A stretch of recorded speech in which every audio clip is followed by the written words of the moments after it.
હું કોઈના વ્યક્તિગત નિવેદન ઉપર કોઈ ટિપ્પણી કરવા માગતો નથી, પરંતુ જે રીતે પૂજ્ય બાપુએ, ગાંધી બાપુએ એક રાષ્ટ્રપિતા તરીકે બિરુદ મેળવીને દેશની આઝાદી અપાવી છે, એવા મહાપુરુષ માટે કોઈ ટીકા ટિપ્પણી કરવી એનું પરિણામ એ પાર્ટી ભોગવતી હોય છે. આજે અશોકભાઈ ડાંગરને એમની ટીમ કોંગ્રેસ છોડે છે, એના કારણોમાં આવું બધું જ ક્યાંક બોલ્યા, એટલે મારે એમના વિશે કોઈ ટીકા ટિપ્પણી નથી કરવી. પરંતુ પૂજ્ય બાપુ જેવા પવિત્ર વ્યક્તિ માટે કોઈ ટીકા ટિપ્પણી કરે તો દેશવાસીઓ અને ગુજરાતવાસીઓને માફ નહીં કરે, એનું પરિણામ ચૂંટણીના પરિણામોમાં દેખાશે.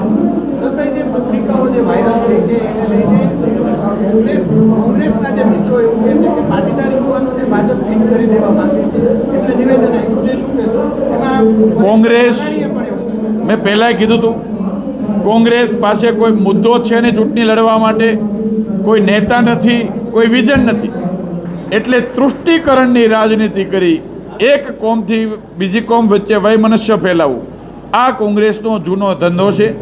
ચૂંટણી ટાઈમે જ્ઞાતિ વચ્ચે, કોમ વચ્ચે, ધર્મ વચ્ચે વૈમનસ્ય ફેલાવી એક તંગદિલી જેવો માહોલ ઊભો કરી અને સત્તામાં આવવાનું ષડયંત્ર કોંગ્રેસ વર્ષોથી કરતા આવ્યા છે.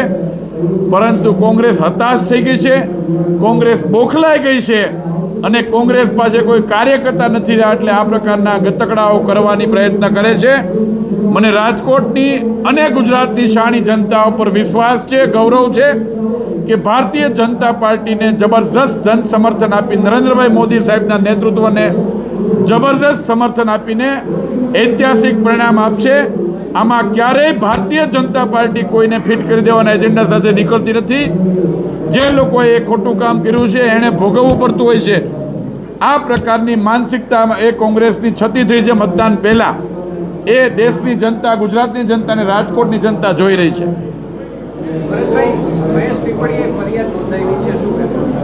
મેં કીધું એમ કે જ્યારે કોઈ તૃષ્ટિકરણની રાજનીતિ કોઈ પોલિટિકલ પાર્ટી કરતી હોય અને અમારા પાર્ટીને કોઈ ડેમેજ કરવા માટે ખોટી રીતે પ્રયત્ન કરતા હોય, કોઈ હિંદ કૃત્ય કરતા હોય, પછી કોઈ પણ જ્ઞાતિ હોય, કોઈ પણ સમાજના લોકો હોય, જ્યારે પાર્ટીને ડિસ્ટર્બ કરવા માટે કે એને ખોટી રીતે એક જ્ઞાતિથી બીજી જ્ઞાતિ વચ્ચે વૈમનસ્ય પેદા કરે એવી પરિસ્થિતિ પેદા કરવા માગતી હોય, ત્યારે સ્વાભાવિક છે કે લીગલી કાર્યવાહી કરી હોય અને એમાં જે કોઈ દોષિત હશે, એમાં કોઈ જ્ઞાતિ નથી લખી, જે કોઈ દોષિત હશે એની ઉપર કાર્યવાહી થશે.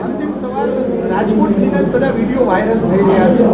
રૂપાલા સાહેબનો વિડીયો હોય કે ઇન્દ્રનીલભાઈ નેતાઓએ પોતાની વાણી છે એમના પર સંયમ રાખવો જોઈએ. શું બે પક્ષના નેતાઓના વિડીયો આવ્યા છે. એમાં હું ફરી વખત કહું છું કે ભારતીય જનતા પાર્ટી એના એજન્ડા સાથે ચૂંટણી લડે છે. અમે અમારા ચૂંટણી ઢંઢેરામાં આપેલા વચનો પર વાત કરીએ છીએ.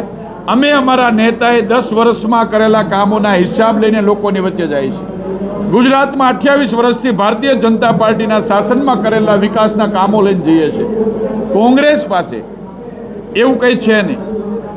એમના શાસનમાં કરેલા કામો લઈને જાય તો લોકો વચ્ચે બોલી શકે એવી સ્થિતિ નથી ને ખાલી કૌભાંડો જ આવે છે. એમના વારસામાં કૌભાંડો મળ્યા છે. હવે ભારતીય જનતા પાર્ટી સામે કોંગ્રેસને બોલવા માટે બીજા કોઈ શબ્દ નથી, એટલે આ પ્રકારના નિવેદનો કરતા હશે. પરંતુ એના માટે હું નથી કહેવા માગતો. વાત ચૂંટણીની અંદર લોકશાહીનું આ મોટું પર્વ છે. બધી જ પક્ષે, બધી જ પાર્ટીએ પોતાની આઈડિયોલોજી, પોતાની વિચારધારા લોકશાહીમાં લોકોની વચ્ચે રજૂ કરવી જોઈએ અને એના આધારે એના ઉમેદવારના નામે, એની પાર્ટીના નેતાના નામે મત માગવા જોઈએ. પરંતુ લોકશાહીના 75 વર્ષ પછી આ દેશની કમનસીબી છે. 21મી સદીમાં આપણે પ્રવેશી ચૂક્યા છીએ. સાયન્સ અને ટેકનોલોજીનો જમાનો આવ્યો છે, પણ ક્યાંક ને ક્યાંક મુદ્દાથી વિપરીત વિરોધ પાર્ટીઓ એ વ્યક્તિગત બદનામ કરવાના એજન્ડા સાથે નીકળે છે. તૃષ્ટિકરણને ધર્મ વચ્ચે, કોમ વચ્ચે વૈમનસ્ય ફેલાવવાની રાજનીતિ કરે છે. એનું પરિણામ દેશની જનતા અને ગુજરાતની જનતા રિઝલ્ટમાં આપશે. ગઈકાલે વડાપ્રધાને જામ સાહેબ સાથે પણ મુલાકાત કરી હતી. આનાથી ક્ષત્રિય મતદાતા ઉપર કેટલી અસર? વડાપ્રધાન શ્રી 140 કરોડ દેશવાસીઓને પોતાનો પરિવાર માને છે. દરેક જ્ઞાતિ ધર્મના સન્માનની વ્યક્તિઓને હંમેશા કેમ આદર કરવો એ નરેન્દ્રભાઈના જીવન ચરિતાર્થમાંથી શીખવા જેવા વિષયો છે. હું આજે આપ સૌની વચ્ચે કહેતા ગર્વ અનુભવીશ કે ગામડાના એક ગરીબના ઝૂંપડામાં જવું હોય તો પણ અમારા વડાપ્રધાન જાય છે. એમ કહે છે કે હું પ્રધાન સેવક છું, પ્રધાનમંત્રી નથી બોલતા ક્યારેક.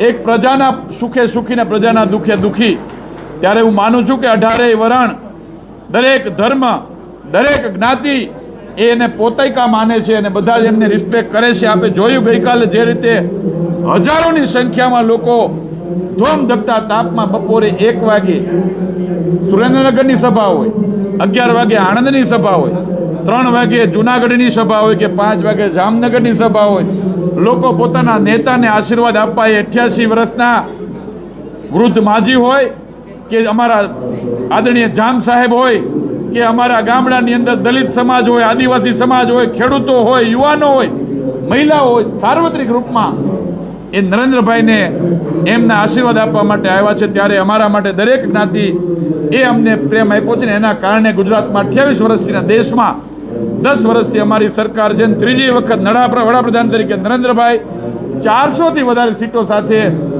ભારતના વડાપ્રધાન બનવાના છે ને એમાં દરેક જ્ઞાતિનું ખૂબ મોટું યોગદાન છે. આભાર. મેં કીધું એમ બધી જ જ્ઞાતિના આશીર્વાદ અમારી સાથે છે. કોઈ એક સમાજની વાત જ નથી.